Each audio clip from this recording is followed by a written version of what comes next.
Hello प्यारे भक्तों, राधे राधे। आपका इस YouTube चैनल में तहे दिल से स्वागत है। आज फिर से जुड़ने के लिए धन्यवाद। यहाँ हम एक महाग्रंथ भक्तमाल का श्रवण कर रहे हैं। तो कल हमने एक बहुत ही प्यारी भक्त, बाल भक्त माँ करमिती बाई के पावन चरित्र का श्रवण किया। तो आगे चलते हैं। श्री नाभादास जी की यह दृढ़ धारणा थी कि भक्त गुणगान के अतिरिक्त इस भवसागर से उद्धार का अन्य कोई उपाय नहीं है। हम भक्तों के लिए श्री नाभादास जी कहते हैं कि भक्तों के गुणगान अगर हम उनका श्रवण पठन करते हैं तो इस भवसागर से उद्धार का और कोई अन्य उपाय नहीं है। यह ग्रंथ आबाल वृद्ध नर नारी विद्वानों तथा कम पढ़े लिखे सभी के लिए महान उपयोगी है। जिस प्रकार कलयुग के जीवों का निस्तार करने के लिए गोस्वामी तुलसीदास जी ने वाल्मीकीय रामायण को श्री रामचरितमानस के रूप में भाषा में रच दिया, उसी प्रकार श्री नाभादास जी ने भागवत पुराण को भक्तमाल के रूप में प्रस्तुत कर सर्वसुलभ बना दिया है। उसमें कलयुग के भक्तों को जोड़कर उसे और भी महनीय बना दिया है। यह श्री नाभादास जी का जगत पर महान उपकार है, हम भक्तों पर महान उपकार है। सभी संप्रदायाचार्यों एवं सभी संप्रदाय के संतों का समान भाव से श्रद्धापूर्वक स्मरण यह भक्तमाल की सबसे बड़ी विशेषता है। तो ये श्री नाभादास जी कहते हैं कि बिना भक्तमाल भक्ति रूप अति दूर है। अनंत कोटि ब्रह्मांड नायक श्री भगवान की अहेतुकी कृपा से जीव को मनुष्य शरीर प्राप्त हुआ है। हम लोगों को मनुष्य शरीर प्राप्त हुआ है। मानव जीवन का चरम लक्ष्य हम सबका चरम लक्ष्य भगवत प्राप्ति ही है। भगवत प्राप्ति भक्तों का संग किए बिना संभव नहीं है, ऐसा सभी सदग्रंथ कहते हैं। भक्त संग करने का एक सहज सुगम साधन है श्री नाभादास जी स्वामी रचित श्री भक्तमाल ग्रंथ। इसी ग्रंथ से हम भक्त संग भी कर सकते हैं, क्योंकि इसमें सभी भक्तों का वर्णन दिया हुआ है। तो हम धीरे धीरे उन सभी भक्तों के चरित्र को पढ़ेंगे, श्रवण करेंगे, उसी से हमारा उद्धार होगा। इस ग्रंथ में वर्णित भक्त गाथाओं में नवदा, प्रेम लक्षणा आदि भक्ति के विविध स्वरूपों का ज्ञान, वैराग्य, तप, त्याग, शील, सदाचार, सत्य, अहिंसा, क्षमा, दया, समानता और दैन्य आदि सद्गुणों का, भक्तों की रहनी सहनी, उनके कहनी, भगवान के प्रति उनके दास्य भाव या फिर हो सख्य भाव, सखा भाव जो होता है, आदि दिव्य भाव तथा श्री भगवान की भक्त वत्सलता, भक्त प्रियता, कृपालुता, सौलभ्य, सौशील्य आदि कल्याण गुणों का मनोरम वर्णन है। महापुरुषों के जीवन का अध्ययन करने से मनुष्य को अपनी भूलों का बोध होता है एवं ये जो बनावटी सुख है उसको निकालकर वास्तविक सुख को प्राप्त करने की प्रेरणा मिलती है।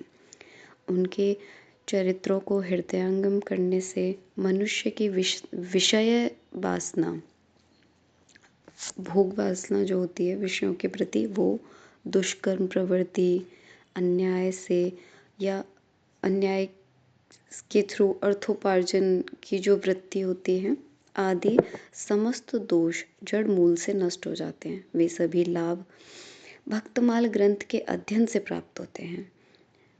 अगर हमें ये सभी विकार मिटाने हैं अपने अंदर से तो हमें भक्तमाल का श्रवण पठन ज़रूर करना चाहिए।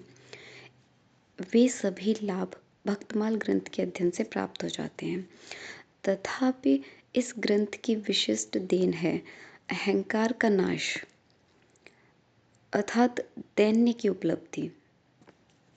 इसमें वर्णित गाथाओं का प्रेम पूर्वक पठन श्रवण करने से क्रमशः अभिमान नष्ट हो जाता है, ईगो नहीं रहता है, सब बराबर लगते हैं, सबके अंदर एक भगवत भाव दिखता है, सबके अंदर भगवान दिखते हैं और भक्तों के हृदय का उत्कृष्ट दैन्य पाठन के हृदय में संचारित होने लगता है, जिसके परिणाम स्वरूप उनका भक्ति राज्य में प्रवेश हो जाता है। यही भक्तमाल ग्रंथ का सर्वोपरि लाभ है। यदि हम यह भक्तमाल का पठन श्रवण करेंगे तो ज़रूर हमारे अंदर भी कुछ ना कुछ चेंजेस ज़रूर आएंगे। तो वेद पुराणिक ग्रंथों में वर्णित भक्त चरित्र इस प्रकार है, जैसे दुग्ध में घृत। जब उस घृत को विधि विशेष से पृथक कर लिया जाता है तो वह सर्वजन ग्राह्य हो जाता है। जैसे दूध आता है, दूध को जमाते हैं, उसका दही बनाते हैं, दही बनाने के बाद मंथन करते हैं, मंथन के बाद जो उसका घी निकलता है, नौनी बोलते हैं जिसको, शायद वो निकलता है, उसके बाद उसको गर्म करते हैं, तब वो घी बनता है। उस घी को फिर सब लोग खा सकते हैं। डायरेक्ट दूध पीने से घी नहीं मिलता ना, तो उसको पहले घी का प्रोसेस किया जाता है, तब वो घी बनता है। इसी प्रकार गोस्वामी श्री नाभादास जी ने प्राचीन आर्ष ग्रंथों से भक्त चरित्र रूपी घृत को पृथक कर उसका प्राकृत भाषा में वर्णन किया, जिससे वह सबके लिए सुलभ हो गया। अब हम इसे पढ़कर अपने जीवन में भी कुछ चेंजेस कर सकते हैं। तो अब आगे बढ़ते हैं।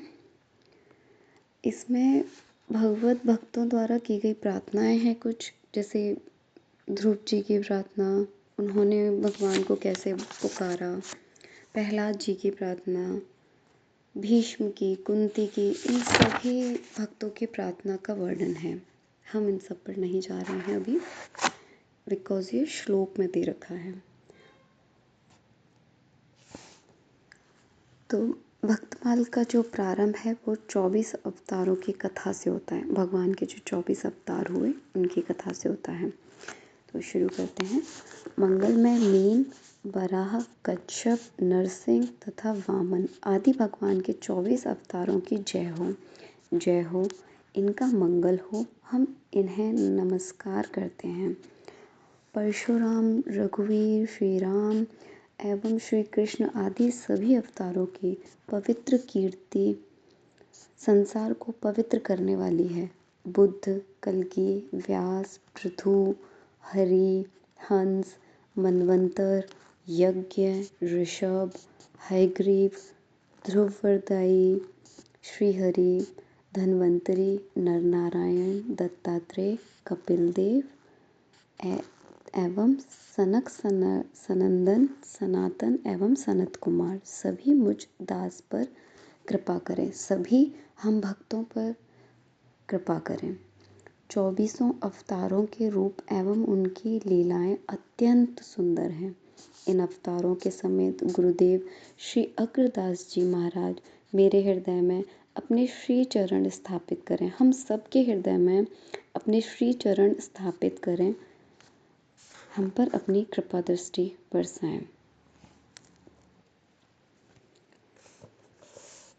तो आज हम एक अवतार का श्रवण करेंगे, ठीक है। जो भगवान के 24 अवतार हुए हैं उनमें से एक अवतार का श्रवण करेंगे, जो है मत्स्य अवतार, जो मछली के रूप में उनका अवतार लिया था उन्होंने, उस अवतार के बारे में। ब्रह्मा जी के सोने का जब समय आ गया और उन्हें नींद आने लगी, उस समय वेद उनके मुख से निकल पड़े और उनके पास ही रहने वाले हयग्रीव नामक दैत्य ने उन्हें चुरा लिया। ब्रह्म नामक नैमित्तिक प्रलय होने से सारे लोग समुद्र में डूब गए।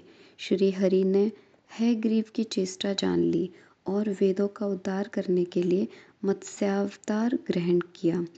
द्रविड़ देश के राजश्री सत्यव्रत बड़े भगवत परायण थे।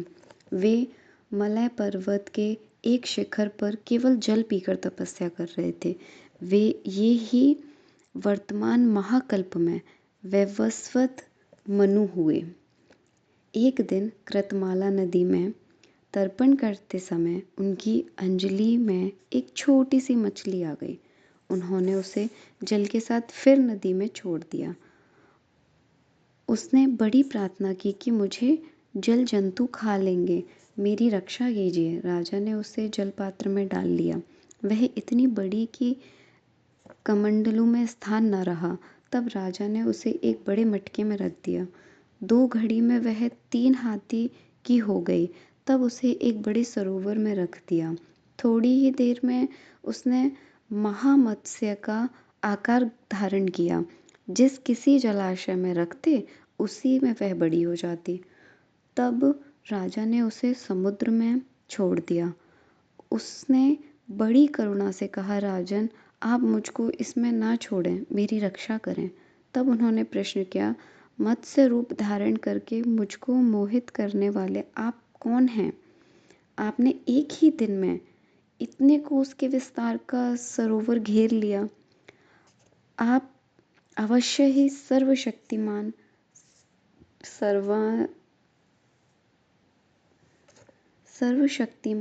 सर्वंतर्यामी, अविनाशी श्री हरि हैं।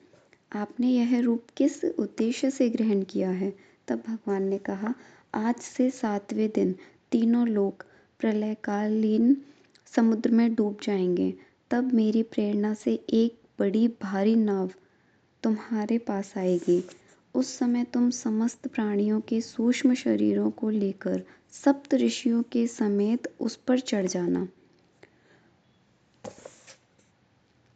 और समस्त औषधियों और बीजों को साथ रख लेना।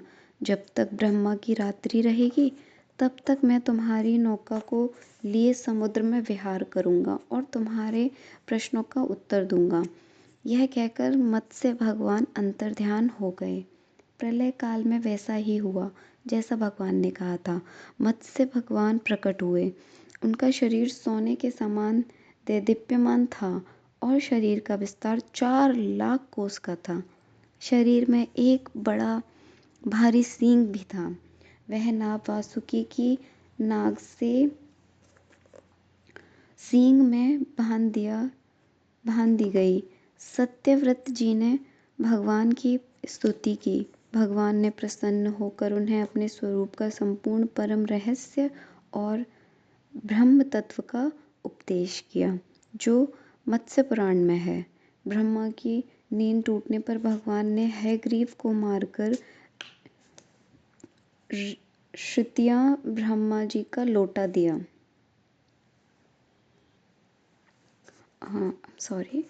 ब्रह्मा की नींद टूटने पर भगवान ने हयग्रीव को मारकर उनकी जो श्रुतियां थीं वो ब्रह्मा जी को लौटा दी। समुद्र का एक पुत्र शंख था।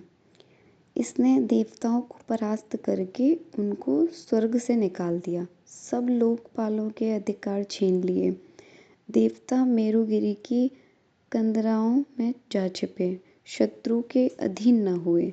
तब दैत्य ने सोचा कि देवता वेद मंत्रों के बल से प्रबल प्रतीत होते हैं, अतः मैं वेदों का अपहरण करूंगा। ऐसा निश्चय करके वह वेदों को हर लिया।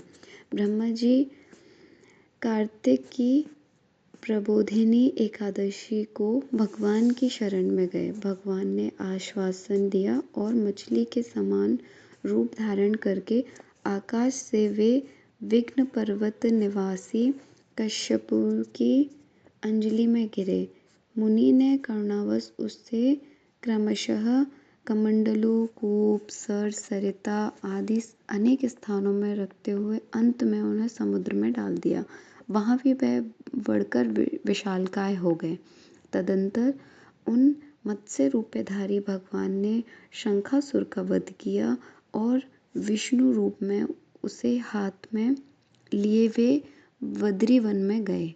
वहां संपूर्ण ऋषियों को बुलाकर आदेश किया कि जल के भीतर बिखरे हुए वेदों की खोज करो और रहस्य सहित उनका पता लगाकर शीघ्र ही ले आओ। तब तेज और बल से संपन्न समस्त मुनियों ने यज्ञ और बीज सहित मंत्रों का उद्धार किया।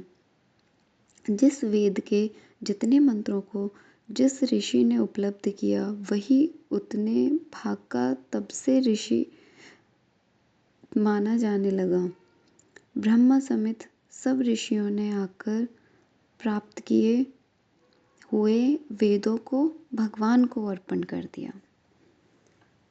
ये है पद्म पुराण के अनुसार। और जो मैंने फर्स्ट बताया था वो था श्रीमद् भागवत के अनुसार। ठीक है, इसमें तीसरा और है, वो भी पद्म पुराण के अनुसार है।